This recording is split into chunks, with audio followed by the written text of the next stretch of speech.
This is the Lone Crater YouTube. We hope this video helps. In this video, I will show you how to make delicious collard greens with bacon. First, gather your ingredients: about 2 pounds of fresh collard greens and 6 ounces of thick-cut bacon. Next, wash your collard greens very well under cold running water to ensure all dirt and grit are removed. Finally, remove the tough central stems from each leaf, then stack and slice the greens into 1-inch ribbons.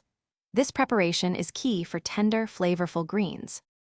Now let's get cooking.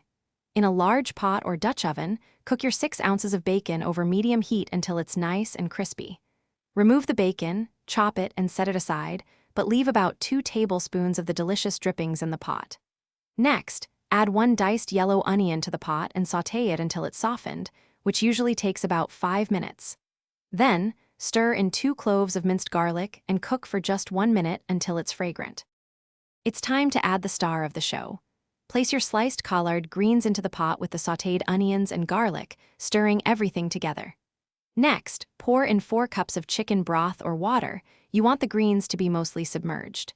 Bring the liquid to a gentle simmer, then reduce the heat to low, cover the pot, and let it cook for 1 to 2 hours. This long, slow simmer is what makes the collard greens incredibly tender and flavorful. Once your collard greens are wonderfully tender, it's time to finish them off. Season them generously with salt, freshly ground black pepper, and a pinch of red pepper flakes for a little kick.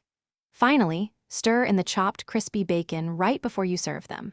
This adds a fantastic smoky flavor and a delightful crunch.